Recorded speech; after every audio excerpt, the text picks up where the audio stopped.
Hello guys, welcome to another video in my channel. अभी हम जिस मैच के बारे में बात करने वाले हैं वो है कल सुबह को होने जाने वाला वुमेन सुपर स्मैश का मैच, जो कि होने जा रहा है वेलिंगटन ब्लेज और ऑकलैंड हार्ट्स के बीच में। आज के मैच की बात करें, दोनों ही मैच हमारे लिए डिसेंट गए थे। वुमेन वाले मैच में मैडी पेना के ऊपर अगर आपने रिस्क नहीं लिया होगा तो आपके लिए तो मतलब कोई सवाल पैदा नहीं होता। अगर आपने रिस्क लिया भी होगा तब भी हमारे लिए काफ़ी सारे पॉइंट सही गए थे। फॉर एग्जांपल नेंसी पटेल के बारे में हमने बात करी थी। केटलिन गड़ी को कुछ लोग ड्रॉप कर रहे थे, हमने उनको वाइस कैप्टन बनाने का सजेशन दिया था, तो वो चीज़ें हमारे लिए सही गई थी। आई होप वो आपने किया होगा। मैडी पेना को अगर रखा होगा तब तो कोई सवाल है ही नहीं। अगर आपने नहीं भी रखा होगा तब भी मेरे ख्याल से ठीक ठाक गया होगा वुमेन वाले मैच में। तो मेंस वाला मैच बहुत अच्छा गया था। जितने जितने पॉइंट्स हमने निकाले थे, फ्रेडी वॉकर, विल ओराउट, सारे प्लेयर्स यहाँ पे अच्छा करने में सक्षम रहे थे। कैप्टन वाइस कैप्टनसी का लेकर तो वो डाउट था ही नहीं। तो मेरे ख्याल से वो मैच भी आपके लिए अच्छा गया होगा। और मैंने बोला था कि स्पिनर्स का रोल आता है और वो चीज़ वहाँ पे हमने देखने मिला भी। बहुत सारे लोग जो कार्टर को भी छोड़ रहे थे, उन्होंने भी डिसेंट पॉइंट्स दिए। तो मेरे ख्याल से ठीक ठाक परफॉर्मेंस रहा होगा। मैट बॉयल को मैंने नहीं रखा था, अगर आपने रखा होगा तब तो और भी अच्छा गया होगा। अगर आपने नहीं भी रखा होगा तब भी आप मेरे ख्याल से जीत गए होंगे। विल आउट के इनफ पॉइंट दे दिए थे। स्टार्ट करते हैं इस मैच की एनालिसिस। वेलिंगटन के लिए चीज़ें थोड़ी सी खराब चल रही है। ओटागो के अगेंस्ट में 2 मैच वो हार चुके हैं और काफ़ी हद तक दिख रहा है कि कहीं ना कहीं उनकी वीकनेसेस हैं। बैटिंग में बहुत ज़्यादा डिपेंडेंसी एमिलिया कर पे हो रहा है और जेस्कर ने कुछ परफॉर्मेंसेस करे हैं, लेकिन इन दोनों के अलावा कोई भी ऐसा परफॉर्मेंस हमें देखने नहीं मिला है। एक आध मैच में बर्ड्स ने कुछ करे होंगे, लेकिन बाकी कुछ भी देखने नहीं मिल रहा है। सोफी डिवाइन भी अभी तक कुछ खास उन्होंने करा नहीं है 2-3 मैच जो उन्होंने खेले हैं। बॉलिंग में भी वही बात हो रहा है कि एमिलिया कर को लोग टैकल कर रहे हैं, जेस्कर शायद कभी कभी विकेट्स निकाल भी रही हैं, लेकिन उन दोनों के ओवर्स अगर टैकल कर दिए जाएँ तो बाकी कुछ वेनम दिख नहीं रहा है बाकी बॉलरों में से वेलिंगटन की तरफ से। कल के मैच में एक नई बॉलर इंक्लूड होने वाली है वेलिंगटन की टीम में, ऑस्ट्रेलिया से जो आने वाली है। देखना पड़ेगा उनके आने के बाद चीज़ें कैसे बदलती हैं, लेकिन चीज़ें सही नहीं दिख रही हैं। ऑकलैंड की हालत और भी ख़राब है वैसे। बहुत सारे यंग प्लेयर्स को लेकर उनको खेलना पड़ रहा है और बहुत सारी चीज़ें ऐसी चल रही हैं उनके लिए जो वो बिल्कुल भी नहीं चाहेंगे वो ऐसे चले। ऊपर से लास्ट मैच में हेलिडे को थोड़ा इंजरी भी हो चुका था, तो वो भी कल के मैच में नहीं खेलने वाली है। तो थोड़ा प्रॉब्लम तो यहाँ पे है ऑकलैंड के लिए। तो दोनों ही टीमों को यहाँ पे जीत की ज़रूरत है। वेलिंगटन को ज़्यादा ज़रूरत है क्योंकि वो चैंपियन टीम है और ऐसे नहीं हुआ है। मैंने जब से देखना शुरू किया है कि वो 2 मैच एक ही टीम के अगेंस्ट में एक ही सीजन में हार जाए, ऊपर से उतने घर पे भी मैच होने जा रहा है। तो देखते हैं क्या क्या इन्फॉर्मेशन है यहाँ पे हमारे पास। वेदर सही है, कोई दिक्कत वाली बात नहीं है। टाइमिंग वगैरह आपको पता है। आखिरी 5 मैचों में अभी भी 5-0 से आगे है वेलिंगटन की टीम। अरे माफ़ करना, 3-1 से वो आगे हैं। एक मैच नो रिजल्ट हुआ है, एक मैच वो हारे भी हैं बीच में। देखते हैं जब ये दोनों टीमें आमने सामने हुई है आखिरी 5 मैचेस में तो हमें क्या देखने मिल रहा है। ये पहला मैच है और वेलिंगटन का ही मैच है जहाँ पे कल का मैच होने जा रहा है। 3 साल पुराना मैच है। वेलिंगटन ने यहाँ पे 143 बनाया था। कुछ प्लेयर्स के यहाँ पे आपको परफॉर्मेंस ऑब्वियसली देखने मिलेंगे, उन्हें नोटिस करना। एमिलिया कर, रेबेका बर्न्स जो इस ग्राउंड पे जनरली अच्छा करती हैं। जोनास आर्मस्ट्रॉन्ग, इनके बारे में कुछ बातें हम करेंगे कल के मैच के लिए। अभी तो यहाँ पे परफॉर्मेंस इनका है। जेस्कर ने बॉडी से कंट्रीब्यूट किया, कैस्पेरिक नहीं है और उनके ना रहने का बहुत बड़ा नुकसान हो रहा है वेलिंगटन की टीम को, ये हमें दिख रहा है। तो मेजर परफॉर्मेंस यहाँ से एमिलिया कर, रेबेका बर्न्स, आर्मस्ट्रॉन्ग और जेस्कर जो करंट स्क्वाड में अवेलेबल है। वेलिंगटन ने पहले बैटिंग करके जीत हासिल कर लिया। अगला मैच जो ऑकलैंड पे हुआ, इस बार ऑकलैंड की बैटिंग फिर से खराब रही, जिसको लीड किया था सोफी डिवाइन ने, जिनका इस फिक्चर में रिकॉर्ड काफ़ी अच्छा है। कैस्पेरिक नहीं है। जेस्कर फिर से कंसिस्टेंट एमिलिया कर के साथ। वेलिंगटन ने यहाँ पे चेस कर लिया। मैडी ग्रीन जो पहले वेलिंगटन की ओर खेलती थी अभी तो ऑकलैंड की टीम में है। डिवाइन ने बैटिंग से भी कंट्रीब्यूट किया। आर्मस्ट्रॉन्ग का यहाँ पे 1 विकेट रहा है। अगला मैच यहाँ पे वेलिंगटन ने पहले बल्लेबाजी करी, ठीक ठाक सा स्कोर है। फिर से बर्न्स का स्कोर देखने मिला। बर्न्स ने यहाँ पे बड़े बड़े स्कोर्स बनाए हैं वैसे। यहाँ पे 42 बनाया था, इधर 53 बनाया। एमिलिया कर का परफॉर्मेंस है। बाकी टेम्पल्टन नहीं खेल रही हैं। हकर का 1, शशि शारी के कुछ स्कोर्स। एमिलिया कर का विकेट है। निकोल बेड भी खेल रही हैं। केटलिन किंग भी खेल रही हैं, लेकिन इनको बॉलिंग नहीं मिलती है। निकोल बेड के ओवर्स कम हो सकते हैं, हालांकि लास्ट मैच इन्होंने 2 विकेट निकाला था। कैस्पेरिक नहीं है। जेस्कर का 1 विकेट। एमिलिया कर ने इधर बैटिंग बॉडी से कंट्रीब्यूट किया, लेकिन इसके पहले अगर हम देखोगे तो जेस्कर और एमिलिया कर लगभग लगभग बराबर के परफॉर्मेंसेस आ रहे थे। कभी कभी जेस्कर ज़्यादा ही कर रही थी एमिलिया कर से भी। और बर्न्स का हमने देखा है, आर्मस्ट्रॉन्ग का 1-2 मैच परफॉर्मेंस देखा है। पिछले सीजन के जो मैचेस हुए हैं, अच्छा ये सेकंड लास्ट सीजन का मैच है। एक मैच बीच में नो रिजल्ट भी रहा है। ऑकलैंड ने इस बार पहले बल्लेबाजी करी, 131 का टोटल खड़ा किया। विलिंगटन का आखिरी मैच है इन दोनों टीमों के बीच में।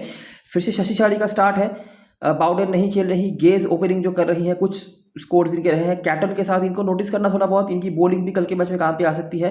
कैस्पेरिक नहीं है। मानेका सिंह नहीं है। नोटिस करो एमिलिया कर, जेस्कर यहाँ पे शायद खेली भी नहीं होंगी, लेकिन उनके परफॉर्मेंस तो थे नहीं अगर खेले भी होंगे तो भी।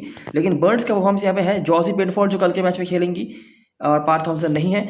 लास्ट मैच जो हुआ था, इस बार ऑकलैंड की बैटिंग बहुत ही खराब रही। कैटन ने इधर भी कुछ स्कोर बनाए थे मैडी ग्रीन के साथ। बॉलरों में से जेस्कर, जेटली, बेयर्ड, ये सारे अवेलेबल हैं। एमेलिया कर का इधर भी कोई कंट्रीब्यूशन नहीं है। अभी वो खेली तो थी मेरे ख्याल से, इस मैच में वो शायद खेली नहीं थी, लेकिन इस मैच में कोई कंट्रीब्यूशन नहीं है। बाकी विलिंगटन की तरफ से मैकफैडियन जो टॉप ऑर्डर में आती थी, बाकी बाउंडन नहीं है। मॉली पेनफॉल, जॉसी पेनफॉल, जोनास का परफॉर्मेंस है। जॉसी पेनफॉल लास्ट 2 मैच में 5 विकेट इनके खाते में। और जो चीज़ हमें देखने मिल रहा है, अगर हम कंपैरिजन करेंगे इस पूरे फिक्सचर को, ठीक है, 2021 का जो मैच था, जो विलिंगटन का पहला मैच है इस आखिरी 5 में, विलिंगटन ने अच्छी बल्लेबाजी करी, ठीक है, एमेलिया कर और बर्न्स ने लीड किया। उसके बाद से अगर आप नोटिस करोगे, विलिंगटन ने बैटिंग सेकंड किया, 90 रन बनाने के लिए उनको 5 विकेट खोने पड़े। उसके बाद 131 पर 6, वो भी बर्न्स का स्कोर आया, ठीक है। यहाँ पे वो 87 पर निपट गए, बर्न्स का 35 था। उसके बावजूद भी लास्ट मैच पे भी 5 विकेट उनको खोने पड़े, 97 चेस करने के लिए, 94 चेस करने के लिए, और 19 ओवर तक जाना पड़ा। बैटिंग को लेके कॉन्सर्न्स हैं। बॉलिंग की बात करें तो 7 विकेट इधर निकाला, इधर भी 6 विकेट थे। हालांकि कैस्परेक के अच्छे रिकॉर्ड से वो अवेलेबल नहीं है। इधर 8 विकेट, इधर 10 विकेट, इधर भी 8 विकेट। तो बॉलिंग तो ठीक है, लेकिन बैटिंग जैसे जैसे दिन बढ़ता जा रहा है, एक रेबेका बर्न्स को छोड़ के बैटिंग में कॉन्सर्न्स हैं। एमेलिया कर ने कुछ स्कोर बनाए हुए हैं, एक में 42 इधर बनाया था, एक में 28, इसके अलावा कुछ भी नहीं है। बाकी तो डिवाइन का एक 36 था, और मैकफैडियन तो चलो बहुत नीचे बैटिंग आती है अभी वो, तो वो 39 उनका इनिंग्स था। अभी भी अगर आप करंट सिचुएशन देखोगे तो बैटिंग में लूप होल्स तो हैं विलिंगटन की टीम में। एमेलिया कर, जेस्कर और रेबेका बर्न्स का थोड़ा बहुत कंट्रीब्यूशन आया है। इस फिक्चर में भी हमें जेस्कर के बैटिंग कंट्रीब्यूशन ऑब्वियसली नहीं देखने मिलेंगे, क्योंकि वो बैटिंग का जो वो है, रोल है जेस्कर का, वो इसी सीजन से बड़ा है। उसके पहले तक वो उतना अच्छा बैटिंग उनको मिलता नहीं था। बैटिंग कर लेती थी पहले भी, लेकिन उतना ज़्यादा मिलता नहीं था। लेकिन बाकी के जो 2 प्लेयर्स हैं, एमेलिया कर और रेबेका बर्न्स, उन दोनों के परफॉर्मेंसेस हैं, ज़्यादा से ज़्यादा रेबेका बर्न्स के हैं। एमेलिया कर जो कल के match percentage captain anyway small league में आपके लिए होने वाले हैं, लेकिन अगर आप कुछ अलग देखना चाहते हो तो यहाँ पे उनके स्ट्रगल्स हैं। ये जो विलिंगटन वाला मैच है, यहाँ पे उन्होंने बैटिंग से 42 बनाए, बॉलिंग से विकेट नहीं लिया। यहाँ पे बॉलिंग से 2 विकेट था, बैटिंग से कंट्रीब्यूशन नहीं। इधर 28 रन और 1 विकेट, तो 2 विकेट के बराबर का पॉइंट वो दे रही हैं। यहाँ पे शायद वो खेली नहीं होंगी, और यहाँ पे खेली थी लेकिन कुछ कंट्रीब्यूशन उनके थे ही नहीं।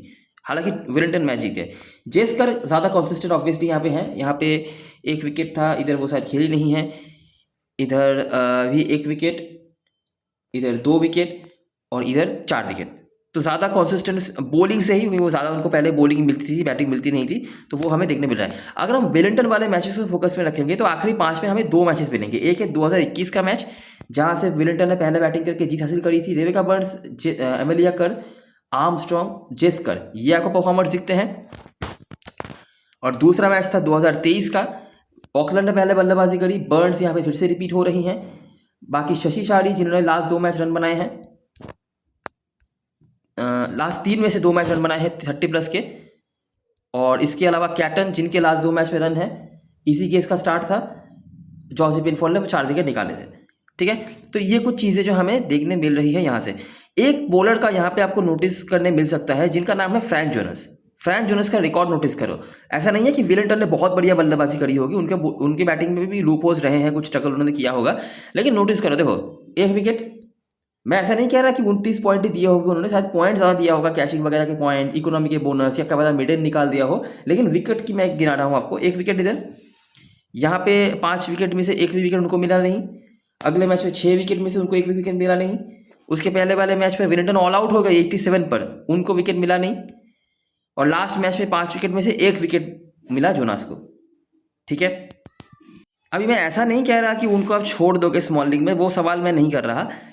बीच में 1-2 मैच वो खेली भी नहीं होंगी, लेकिन 1 से ज़्यादा विकेट उन्होंने नहीं निकाले हैं। इकोनॉमी वगैरह के बोनस मिल सकते हैं, LBW का बोनस मिल सकता है, कैचिंग के पॉइंट्स मिल सकते हैं, मेडन मिल सकता है, तो वो ठीक है, आप उनको स्मॉल लीग में लेके चलो। लेकिन उनके रिकॉर्ड्स उतने अच्छे नहीं हैं।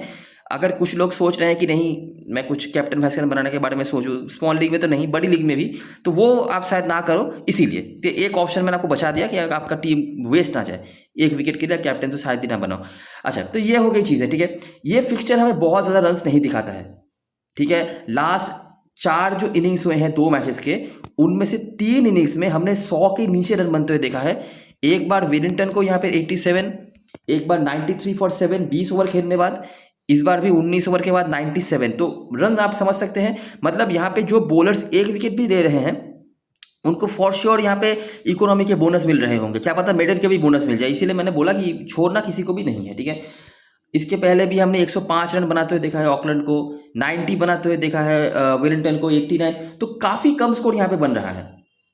यहाँ पे कहीं से भी बैटिंग हैवी सिचुएशंस तो है नहीं, और जो प्लेयर्स के बैटिंग कंट्रीब्यूशन ज़्यादा रहते हैं वो भी कम ही है नंबर में। एक रेबेका बर्न्स है, एक शशि शारी है, एक प्रू कैटन है, 20 के कुछ स्कोर्स हैं, ठीक है। बाकी यहाँ पे कुछ भी नहीं है। बॉलरों की अगर हम बात करें तो वेलिंगटन की तरफ से ज़्यादा आपको नाम देखने मिलेंगे। जेस्कर ऑब्वियसली हैं, एमिलियाकर यहाँ पे 2 विकेट एक बार निकाला था, यहाँ पे भी एक बार 2 विकेट, और यहाँ पे उनके विकेट्स नहीं थे, तो उनके भी बहुत ज़्यादा विकेट्स नहीं हैं। जेस्कर के अलावा जॉर्जी बेंटफोर्ड आपको देखने मिल जाएंगे, जिन्होंने लास्ट 2 मैच 5 विकेट निकाला हुआ है। बाकी करंट स्क्वाड मेंबर्स में तो किसी का भी उतना ऑकलैंड की तरफ से भी नहीं है, तो रिकॉर्ड थोड़े से कम है, ठीक है। लेकिन हमें जो समझ में आ रहा है कि यहाँ पे हमें थोड़ा शायद बॉलिंग हैवी टीम बनाना पड़े। जेन्युइन जो बैटर्स हैं, जिनके रिकॉर्ड्स हैं या जो परसेंटेज वाले हैं, जो फॉर्म दिखा रहे हैं, उनको हम रख के चलेंगे। जैसे कि यहाँ पे से लॉर्डन टाउन का कोई नाम आपको देखने नहीं मिल रहा है, लेकिन उनका फॉर्म अच्छा है तो उनको हम सब कंसिडर करें।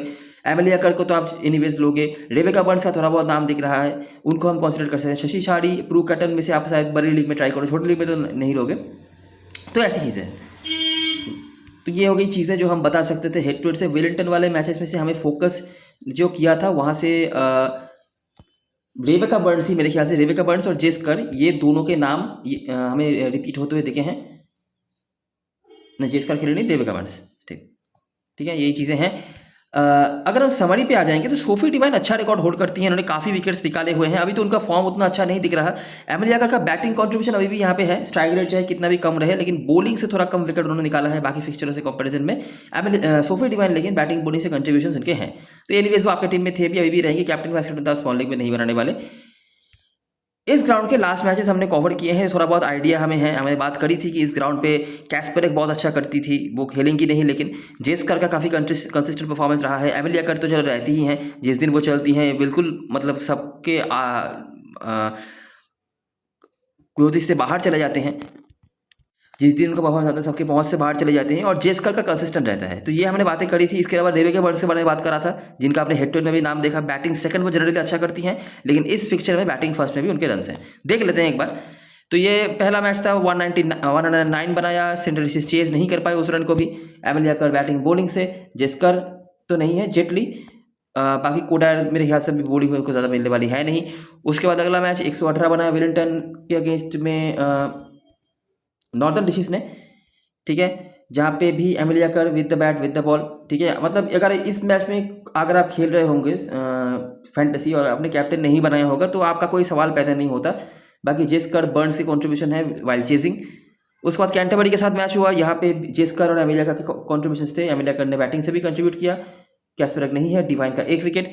इस सीजन के मैचेस की अगर हम बात करें तो पहला मैच में वेलिंगटन का मैच हुआ था सेंट्रल डिसीज से, जहाँ पे जेटली ने 3 विकेट निकाला था जेस्कर के साथ। एमिलियाकर का बैटिंग कंट्रीब्यूशन, बॉलिंग कंट्रीब्यूशन है, जेस्कर का भी है, और रेबेका बर्न्स का कंट्रीब्यूशन है। कैस्परक के भी थे लेकिन वो अवेलेबल नहीं है। और लास्ट मैच जो हुआ यहाँ पे जेस्कर ने फिर से बैटिंग बॉलिंग से कंट्रीब्यूट किया। एमिलियाकर ने बैटिंग से तो कंट्रीब्यूट किया, लेकिन बॉलिंग पे विकेट उनको दिया नहीं। ओटागो ने दोनों ही मैच में मेरे ख्याल से 1 विकेट उनको मिला था, और डिवाइन है। ऑब्वियसली जेस्कर ज़्यादा कंसिस्टेंट दिख रही है। जो इस सीजन के मैचेस हुए हैं, एक में 3 विकेट 22 रन, एक में 56 रन 2 विकेट, तो ज़्यादा पॉइंट्स उन्होंने निकाले हैं। लेकिन एमिलियाकर का जो हिस्ट्री है वो इस ग्राउंड पे ज़्यादा बेहतर है। तो उन दोनों के आसपास ही आप जाओगे, वहाँ पे मुझे बताने की कोई ज़रूरत नहीं है। एमिलियाकर का head to head record batting से ठीक ठाक है, बॉलिंग पे थोड़ा हल्का है। जेस्कर ने यहाँ पे कंसिस्टेंटली काम करके रखे हुए, तो इन दोनों के बीच में ही देखना है। यहाँ पे ज़्यादा कुछ सोचने वाली बात है नहीं। डिवाइन का हेड टू हेड रिकॉर्ड अच्छा है, फॉर्म थोड़ा खराब दिख रहा है, लेकिन कुछ विकेट्स उन्होंने निकाले हैं। एक आध विकेट 10-15 रन बना दे, आपका काम बन जाएगा। तो बस यही चीज़ें हैं जो हम यहाँ पे बात कर सकते थे। अच्छा, ज़ाडा जेटली ने यहाँ पे 3 विकेट एक बार निकाला है इस सीज़न में, लेकिन इसके अलावा अगर हम देखेंगे तो इस ग्राउंड पे उनके यहाँ पे एक बार 2 विकेट थे सेंट्रल के अगेंस्ट में, और यहाँ पे भी सेंट्रल के ही अगेंस्ट में उन्होंने 3 विकेट नहीं निकाला। तो सेंट्रल के अलावा बाकी किसी की टीम के अगेंस्ट में उन्होंने विकेट नहीं निकाला है आखिरी 5 में इस ग्राउंड पे। और अगर हम हेड टू हेड रिकॉर्ड की बात करें तो यहाँ पे 1 विकेट यहाँ पे नहीं है, यहाँ पे नहीं है, यहाँ पे भी विकेट नहीं, और यहाँ पे 1 विकेट। तो जो हेड टू हेड रिकॉर्ड है उनका उतना अच्छा बिल्कुल भी नहीं है। और ग्राउंड में उन्होंने विकेट तो निकाला है, लेकिन वो सिर्फ सेंट्रल के अगेंस्ट में। तो ज़ारा जेटली के बारे में बात में इसलिए कर रहा हूँ क्योंकि उनका परसेंटेज भी बहुत डिसेंट हो सकता है कल के मैच में। तो बस यही चीज़ें हैं, ठीक है, जो हम बात कर सकते हैं हेड टू हेड से। ग्राउंड की चीज़ें हमने पहले डिस्कस कर ली है। आई होप आपने सब कुछ सही से देख लिया होगा। बात करते हैं प्लेइंग 11 के बारे में। तो ये टॉप 4 आपकी टीम में रहेंगे। रेबेका बर्न्स पंट है, लेकिन हो सकता है कुछ लोग नहीं भी लें। एमिलिया कर, सोफी डिवाइन, जेस्कर सबके टीम में रहेंगे। ज़ारा जेटली अभी परसेंटेज इनका डिसेंट होगा, लेकिन आपने देख लिया इनके पॉइंट्स हैं जिनके ऊपर डिपेंड करके हम इनको छोड़ सकते हैं। निकोल बेट लास्ट मैच इन्होंने 2 विकेट निकाला था, लेकिन अभी प्रॉब्लम है यहाँ पे, एक प्रॉब्लम है ये कि एमिलिया कर, सोफी डिवाइन, जेस्कर इनके 12 ओवर किधर नहीं गए, ठीक है। बाकी के रहे 8 ओवर में से जेटली शायद मोस्टली कराएं 3-4 ओवर, निकोल बेट उसके बाद कराची थी, लेकिन अभी मेटलिन ब्राउन कल के मैच में खेलेंगी जो कि ऑस्ट्रेलिया से आई हैं। बहुत खास कुछ तो नहीं, लेकिन हाँ इंटरनेशनल कैलिबर ब्रिंग करती हैं, बीबीएल एक्सपीरियंस है, बड़े बड़े प्लेयर्स के बीच में खेलती हैं ये, तो वो एक्सपीरियंस वो अगर सुपर स्मैश में लाती है तो वही बहुत काम बन सकता है। फॉर एग्जांपल आपने शिखा पांडे का देखा है, बहुत बढ़िया परफॉर्मर वो पहले भी नहीं थी, लेकिन यहाँ पे कुछ अलग लेवल पे परफॉर्मेंस वो कर रही है, बैटिंग से भी कंट्रीब्यूट कर रही है, बॉलिंग से भी कर रही है।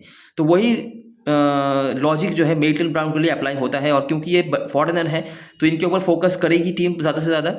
तो मेरे ख्याल से ये 12 ओवर आप पकड़ के चलो, इधर मेटलिन ब्राउन के भी ओवर्स यहाँ पे बढ़ेंगे।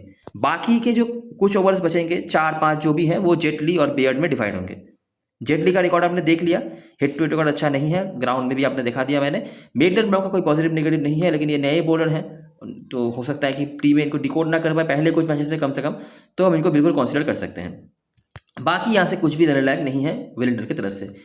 ऑकलैंड की तरफ से बात करें तो इजी गेज, कीपिंग से अच्छे खासे पॉइंट वो दे रही है, बैटिंग से कुछ करे ना करें। शशि शारी के कुछ स्कोर्स हैं 30+ के। मैडी ग्रीन, लॉरेन डाउन अच्छा फॉर्म दिखा रही हैं, इनको शायद आप स्मॉल लीग में भी लेकर चलो। प्रू कैटन नोटिस करना, इनके बैटिंग से कंट्रीब्यूशन तो है, ये बॉलिंग भी करा सकते हैं। क्यों करा सकते हैं मैं समझाता हूँ आपको।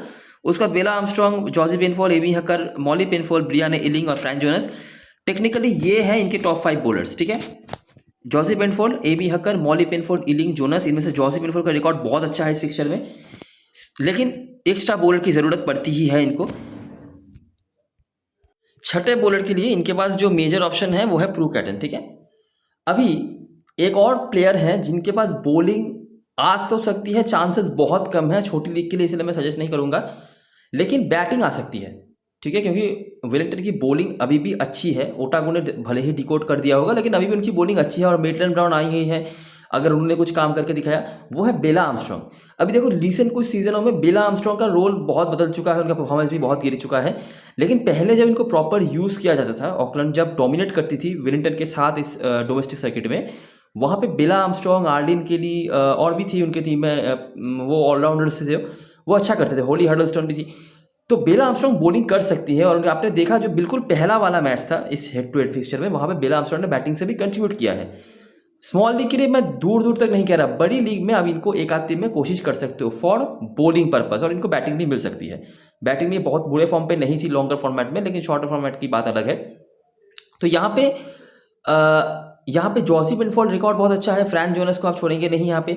इसके अलावा मेरे ख्याल से किसी के भी उतने खास कुछ रिकॉर्ड्स नहीं है। परसेंटेज देख के जाओगे तो मॉली पेनफोल्ड का थोड़ा हो सकता है, बैटिंग भी कर लेती है। मैडी ग्रीन डिफॉल्ट हो जाती है कीपर सेक्शन में। लॉर्डन डाउन अच्छा फॉर्म दिखा रही है, उनका स्मॉल लीग में लेकर चलोगे। अलग देखना है तो शशि शारी बैटिंग, प्रॉपर बैटिंग के लिए, और प्रू कैटन क्योंकि बॉलिंग कर सकते हैं।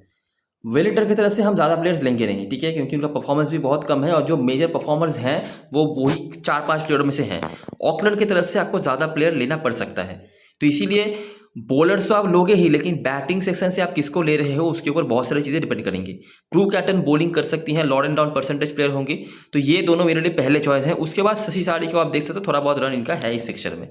लास्ट दोनों मैच में हमने जो देखा है वेलिंगटन के बॉलिंग के अगेंस्ट में, कि जो भी बैटर टाइम लेके खेल सकती हैं, वो स्ट्राइक रेट का परवाह ना करे पहले 10-15 बॉल तक, उनके पास अपॉर्चुनिटीज आ सकते हैं बाद में रन बनाने के लिए। तो शशि शारी, मैडी ग्रीन तो चलो है, शशि शारी इस लेवल की प्लेयर वो हैं। हो सकता है कि वो 30 रन बना भी दें 40 बॉल लेके, लेकिन वो बना सकती हैं, और ये बना के उन्होंने दिखाया भी है इस फिक्चर में, ठीक है। अभी तो फॉर्म में नहीं दिख रही, इसलिए स्मॉल लीग के लिए मैं नहीं कह रहा, बड़ी लीग में अब इनको ट्राई कर सकते हैं शशि शारी और बेला आर्मस्ट्रॉन्ग, इन दोनों को। कैप्टन चॉइस की बात करें, जोनास और डाउन के साथ लोग अभी जा सकते हैं हैलिडे, क्योंकि नहीं खेलेंगी। हालांकि आपको भी पता है कि स्मॉल लीग में तो कोई कैप्टन वाइस कैप्टन बनाने वाला है नहीं ऑकलैंड की तरफ से किसी को भी। अगर बड़ी लीग की बात करें तब की बात है। ग्रीन और मॉली पेनफोल्ड, जॉसी पेनफोल्ड का रिकॉर्ड काफी अच्छा है, लास्ट 2 मैच में 5 विकेट निकाला है उन्होंने इस टीम के अगेंस्ट में। और एमी हकर, एमिलिया कर, जेस्कर के आसपास लोग जाएंगे, हो सकता है थोड़ा भाई सी भरसा कर दें, इसके अलावा कुछ भी ऑप्शन नहीं है। डिवाइन और जेटली के साथ लोग जा सकते हैं, जेटली का रिकॉर्ड आपने देख लिया। सिर्फ सेंट्रल डिस्ट्रिक्ट के अलावा लास्ट 5 मैच में किसी भी टीम के अगेंस्ट में उन्होंने विकेट नहीं निकाला है इस ग्राउंड पे, और हेड टू हेड रिकॉर्ड भी लास्ट 5 मैच में सिर्फ 2 विकेट है। रेबिका बर्न्स अच्छा कर रही है, बैटिंग में से हमारे लिए पंट है, ये परसेंटेज हो सकता है डिसेंट हो भी, लेकिन लोग कम ले। बेयर्ड लास्ट मैच उन्होंने 2 विकेट निकाला था, ओवर्स कम हो सकते हैं, कल के मैच में इनकी जगह मिल्टन ब्राउन को लोग ले सकते हैं। और उनके ओवर्स बढ़ भी सकते हैं। मेटन ब्राउन को क्या एक्सपेक्टेशन रखना चाहिए मुझे बिल्कुल भी आइडिया नहीं है, क्योंकि बहुत खास कुछ उन्होंने किया नहीं है ऑस्ट्रेलियन डोमेस्टिक सर्किट में भी। बीबीएल में कुछ मैचेस में उन्होंने अच्छा करा होगा, लेकिन उतना कंसिस्टेंट वो कभी भी नहीं थी। लेकिन वही बात है कि बीबीएल एक्सपीरियंस है, इंटरनेशनल एक्सपीरियंस है, तो वो यहाँ पे वो ब्रिंग बिल्कुल कर सकती हैं। और ऑकलैंड की टीम है भी काफ़ी इनएक्सपीरियंस, तो वो एक्सपोज कर सकते हैं ऑकलैंड की बैटिंग को, इसलिए हम साथ टीम में रख के चले उनको। अच्छा, अभी के लिए मैंने 9 प्लेयर्स रखा है और मुझे उम्मीद है मेटन ब्राउन को लोग लेंगे, जॉसी पेनफोर्ड को लोग इग्नोर कर सकते हैं। इनका रिकॉर्ड काफ़ी अच्छा है, आपने देख लिया। एबिलियाकर, सोफी डिवाइन, जेस्कर, मेटलन, ब्राउन को मैंने रखा है, रेबेका बर्न्स। लास्ट 2 स्पॉट्स के लिए लोग यहाँ पे जा सकते हैं और जा रहे हैं जेटली के साथ। जेटली का मैंने बता दिया क्या है, ठीक है। Amy Hucker, Molly Penford, Brianne Edding, 3 bowling option है आपके पास। मॉली पेनफोर्ड को आप ले सकते हो, इनके परसेंटेज से ज़्यादा भी है। एमी हकर ने कुछ विकेट्स निकाले हैं, मॉली पेनफोर्ड बैटिंग भी कर सकती हैं। कुछ ऐसा पॉजिटिव नेगेटिव कुछ भी नहीं है मेरे पास बताने के लिए, कोई भी परफॉर्म कर सकते हैं, वो तो आप ले सकते हो किसी को भी परसेंटेज देख के अगर आपको जाना है। मेरे लिए यहाँ पे पंट होंगी प्रू कैटन। प्रू कैटन वैसे परसेंटेज तो 81% है, लेकिन उनको लोग लेंगे कम, अभी के लिए पकड़ के चलो। लेकिन वही बात है कि इनको बॉलिंग मिल सकती है और यहाँ पे स्पिनर्स को विकेट मिलता है। फॉर एग्जांपल आपने देखा एमिलियाकर, कैस्परेक, निकोल बेड, जेटली ने यहाँ पे परफॉर्म करे हैं, ठीक है। तो विकेट्स यहाँ पे स्पिनर्स को मिल सकते हैं। और अगर फ्रैंक जोनस को हो सकता है टैकल करे, वेलिंगटन के जो बैटर्स हैं उनको विकेट ना दे, 1 विकेट दे दे या इकोनॉमी के बोनस मिल जाए, जो भी है, तो प्रू कैटन सेकंड स्पिनर के तौर पे यूज हो सकती है यहाँ पे, ठीक है। तो इनको नोटिस कर सकते हो। बैटिंग में भी 20-25 रन के रिकॉर्ड्स हैं इनके वाइल चेजिंग स्पेशली। तो बॉलिंग फर्स्ट बैटिंग सेकंड अगर ये कर रही हैं, आप इनकी तरफ देख सकते हो। और लास्ट ऑप्शन यहाँ पे बॉलरों में से आप किसी को ले लो, परसेंटेज देख के जाओगे तो जेटली का है। अलग देखना है तो मॉली पेनफोल्ड का भी डिसेंट ही है, लेकिन वही बात है, जेटली के रिकॉर्ड्स मैंने आपको दिखा दिए हैं, वो पॉजिटिव नेगेटिव क्या है, तो वो सिलेक्शन आप कर सकते हो। बाकी यहाँ पे कुछ भी खास बताने के लिए नहीं है। बैटिंग में से भी कुछ पंट्स हैं, ठीक है। पंट नंबर 1 है शशि शारी, रिकॉर्ड डिसेंट है, लेकिन मैं अभी भी कहूँगा स्मॉल लीग में मत लो, कुछ इंपॉर्टेंट प्लेयर्स आपसे छूट सकते हैं अगर आप इनको लेने जाओगे तो। और दूसरी है बेला आर्मस्ट्रॉन्ग। बेला आर्मस्ट्रॉन्ग की बैटिंग के लिए मैंने कहा अगर इनको बॉलिंग मिल जाए, जो मिल सकती है, क्योंकि कल के मैच हेलिडे नहीं खेलेंगी तो उनके 4 ओवर कई पर डिवाइड होंगे, ठीक है। अगर 1-2 ओवर की बॉलिंग मिल जाए तब की मैं बात कर रहा हूँ, बड़ी लीग के लिए, छोटी लीग में बिल्कुल भी नहीं। तो बस बेसिकली ये स्ट्रक्चर है। यहाँ पे हो सकता है कि मैं प्रू कैटन के साथ कुछ सोचूं क्या करना है नहीं करना है। बाकी मुझे लगता नहीं, फ्रैंक जोनस के साथ मैं सोच सकता हूँ बड़ी लीग में। छोटी लीग में तो मैं लग के चलूंगा शायद। तो ये 1-2 प्लेयर्स हैं जिनके ऊपर आप सोच सकते हैं। लॉर्ड एंड डाउन के ऊपर भी मैं सोच सकता हूँ, अच्छा फॉर्म तो उन्होंने दिखाया है, लेकिन वही बात है कि रिकॉर्ड कुछ नहीं है और पता नहीं इतना कंसिस्टेंटली कब तक वो चलेंगी जितना कंसिस्टेंटली वो चल रही है लास्ट 3-4 मैचेस में, वही है। कैप्टन पास रहे एमिलियाकर, जेस्कर, आप वाइस वर्सा कर सकते हो, इसके अलावा और कोई ऑप्शन नहीं है। सोफी डिवाइन के रिकॉर्ड्स हैं, लेकिन भरोसा करने वाले परफॉर्मेंस वो नहीं दिखा रही है और ना ही फॉर्म दिखा रही है, लेकिन टीम में हम रख के चल रहे हैं। बड़ी लीग खेल रहे हो वहाँ पर जॉसी पेनफोर्ड को जरूर ट्राई करना और मैडी ग्रीन को भी ट्राई कर लेना। मैडी ग्रीन कभी कभी बॉलिंग भी कर सकती है और अपने पुराने टीम के अगेंस्ट में पुराने होम ग्राउंड पे खेलेंगी, इसलिए बड़ी लीग में इन दोनों को ट्राई कर सकते हो। स्मॉल लीग में ऑकलैंड के ये दोनों केयर जो बहनें हैं इनके साथ ही जाओ, ठीक है। तो ये रही सारी चीज़ें और सारी एनालिसिस। अगर आपको वीडियो पसंद आई हो तो लाइक ज़रूर करना, सब्सक्राइब करना चैनल को, टेलीग्राम चैनल पर जरूर ज्वाइन हो जाना, क्योंकि लास्ट मोमेंट पे सारी अपडेट्स तो आने वाली हैं। तब तक के लिए best luck for this match and good bye for now.